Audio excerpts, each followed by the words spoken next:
Radio Anthropocène. À l'écoute du changement global. Bonjour à toutes, bonjour à tous. On continue la journée sur Radio Anthropocène en direct du Musée des Confluences dans le cadre de la Fête de la Science. Et aujourd'hui, vous le savez, on s'intéresse aux moustiques tigres en partenariat avec le projet de recherche Serious. Et pour creuser ce sujet, on vous propose de découvrir le travail des doctorants du programme dans 3 épisodes de Doctorat en cours. Et on commence avec Axel Gentil. Bonjour, bienvenue sur Radio Anthropocène. Bonjour.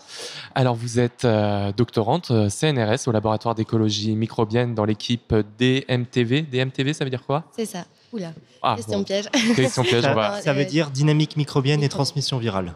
Ce que vous venez d'entendre Simon Malassigné qui sera présent dans l'épisode juste après, dans 10 minutes. Merci beaucoup pour cette information. Alors Axel Gentil, votre thèse, elle s'intitule « Impact des propriétés microbiennes et physico-chimiques des gîtes larvaires sur les traits d'histoire de vie du moustique ». Oui, c'est ça. Alors, je comprends donc que vous vous intéressez aux histoires de vie des moustiques et j'avoue que ça m'intrigue un petit peu. Qu'est-ce que c'est que l'histoire de vie d'un moustique ? Alors, autant celle d'un homme, d'une femme. Mes souvenirs d'étudiants en fac de sociaux, j'arrive à peu près à cerner ce que c'est. À la limite d'un oiseau ou d'un mammifère, je vois à peu près. Mais d'un moustique, de quoi on parle ? Vous suivez leurs histoires un par un ? C'est global ? Comment ça se passe ? Alors, ce qu'on appelle les traits d'histoire de vie du moustique, en fait, ça va comprendre plusieurs facteurs qui les caractérisent. Donc, que ce soit dans leur état larvaire, donc au début de leur vie. Donc, c'est un stade qui se passe dans l'eau, mais également au stade adulte qui va être donc au stade de moustique comme on peut le voir tous les jours. Et ces facteurs, ils peuvent être tout simplement caractérisés par leur taille, par exemple, la quantité de mâles par rapport à la quantité de femelles qu'on va observer, le temps de développement des individus, parce qu'il peut varier en fonction de plusieurs facteurs, mais également tout simplement la survie, par exemple, des individus. D'accord. Et donc, vous travaillez sur l'environnement urbain dans lequel prolifère le moustique.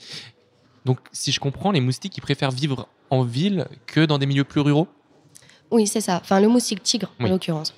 Bien important de préciser ça, parce que c'est une espèce, en effet, qui a colonisé les villes de plus en plus. En fait, même quand on peut voir, par exemple, la carte de dispersion du moustique depuis l'introduction en France en 2004, on peut voir que c'est via les autoroutes, via les villes qu'il a d'abord colonisé nos territoires. Dans le fin fond, par exemple, de la Corrèze, on peut ne pas le trouver. D'accord. Et qu'est-ce qu'ils trouvent de plus en ville ? Eh ben, c'est nous, Ouais. déjà, dans un premier temps. Cet aspect, en fait, les humains vont être source de divers gîtes larvaires, qui peuvent être naturels ou bien artificiels, donc créés par l'homme, comme des coupelles d'eau ou des avaloirs, des structures fabriquées par l'homme et qui vont servir de petits gîtes larvaires pour ces moustiques-là. Alors, c'est une question peut-être bête, mais les moustiques tiques, ça pique que les humains ou ça pique d'autres animaux ? Non, ça peut piquer d'autres animaux, mais c'est les humains qui préfèrent. D'accord. Et la pollution, ça les dérange pas trop ? Eh bien, malheureusement, non. Au contraire. Et du coup, c'est la question principale qu'on s'est demandé lors de ce projet. C'est qu'on observe justement ce moustique en zone urbaine et périurbaine. Pourquoi ce moustique est-il là ? Est-il attiré par cette pollution justement que l'on produit pour pouvoir avoir un repas sanguin à proximité et effectuer ainsi sa reproduction ? Et du coup, c'est ce projet qui s'est installé pour essayer de répondre à cette question. Et donc, l'urbanisation de la planète, c'est plutôt un élément favorable au développement du moustique tique, si on comprend bien. Oui, en effet. Ouais. Et donc, nous, dans le cadre de Cité Anthropocène et précédemment ce qu'on appelait l'école urbaine de Lyon, on parlait d'Anthropocène, mais on parlait aussi d'Urbanocène. Donc, est-ce qu'on ne pourrait pas finalement dire que notre ère, c'est pas plutôt le mousticocène ? Si, on pourrait sûrement dire ça, oui, en effet. Et donc, le but de cette recherche, c'est de comprendre ce qui, dans l'environnement urbain, attire et permet aux moustiques de se reproduire. Quels sont les éléments, les polluants que vous analysez ? On a trouvé plein de choses. On a fait des analyses du coup sur une salve d'échantillonnage qui a eu lieu sur la métropole de Lyon, où on a trouvé dans ces gîtes larvaires à la fois des micropolluants de type microplastique, qu'on trouve par exemple dans les cuves de récolte d'eau pluviale qu'on peut avoir dans les jardins partagés, mais également tout ce qui va être herbicides, fongicides, pesticides. On a également plusieurs antibiotiques qui ont été détectés, mais également, ce qui était assez étrange, des répulsifs qu'on trouve sur la peau d'insectes qui sont dilués en fait dans les eaux et qui peuvent arriver jusqu'à dans ces gîtes larvaires où on voit des moustiques qui se développent. Donc ce moustique, il est là, il est présent, peu importe les micropolluants qu'on trouve dans l'eau. Et alors, ce que j'ai un peu de mal à comprendre, c'est que c'est des éléments qui ont tendance plutôt à les attirer, les moustiques? Et bien ça, c'est la question qu'on se pose justement. Donc, au travers de mon projet, j'ai essayé d'une part, d'écrire donc toute la diversité de micropolluants, mais aussi de tout ce qui gravite autour. Hein, c'est important de le préciser. C'est le premier projet qui fait ça. D'essayer d'identifier la communauté bactérienne qui est associée à ces gîtes larvaires, donc que ça peut être bactéries, mais aussi des champignons, et aussi voir quel impact ça peut avoir sur l'eau, sur sa composition en termes d'ions, de gaz et de pH ou de température. Et vous pouvez nous expliquer peut-être un peu plus en détail les protocoles de votre recherche, qu'on comprenne bien?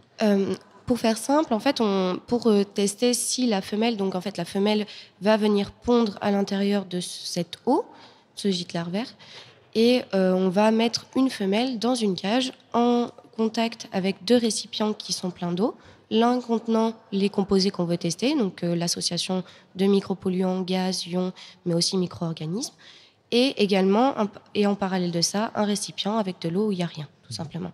Et en fonction du nombre d'œufs dans lequel qu'elle va pondre dans l'un ou l'autre des récipients, on va pouvoir déterminer le pouvoir attractif, entre guillemets, de ce qu'on avait créé. Et alors, c'est quoi qui attire le plus les moustiques? Pour le moment, on ne sait pas vraiment. On sait que certains consortia qu'on a testés sont très attractifs. On a d'autres qui sont pour le moment un peu répulsifs. Mais on essaye de voir, on n'a pas encore fini toutes les analyses pour permettre de donner des analyses, des réponses plus précises. Et cette recherche, elle a pour objectif à terme de faire des pièges, c'est bien ça? C'est ça. En fait, le but à la fin, ça va être de créer des consortia qui sont attractifs, donc des cocktails en fait. Mmh.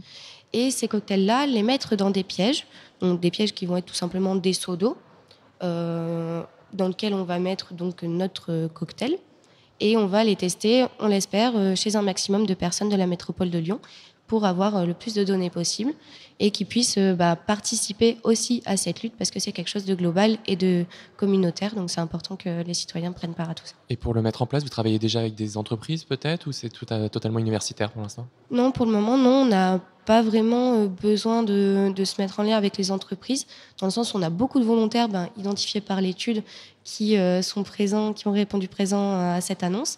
Et aussi, nous, on a pour le moment, pour le matériel, on ne sait pas trop comment on va faire, mais l'optique, c'est d'en mettre le plus possible des pièges. Et vous avez déjà un petit peu commencé à répondre, mais quelles sont les prochaines grandes étapes dans cette recherche?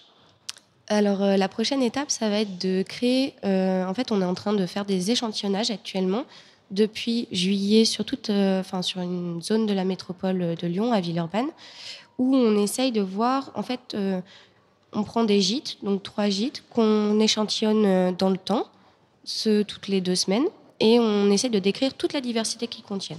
Et on essaie de voir l'évolution dans le temps de cette composition et comment ça peut impacter l'attractivité au cours du temps pour les moustiques. Comment, à la fin de l'été, par exemple, le moustique ne colonise plus tel ou tel endroit? Est-ce que c'est uniquement dû à la température ou alors à d'autres facteurs? D'accord. Et peut-être une dernière question, j'ai oublié de demander, vous êtes en quelle année de thèse? En fin de première année. Là, donc il reste encore 2 ans et beaucoup de travail à accomplir. Oui, et on vous souhaite bon courage pour la suite de la thèse. Axelle Gentil, vraiment merci beaucoup. Je rappelle que vous êtes doctorante donc au CNRS, au laboratoire d'écologie microbienne, dans l'équipe DMTV. À très bientôt sur Radio Anthropocène. Merci, au revoir.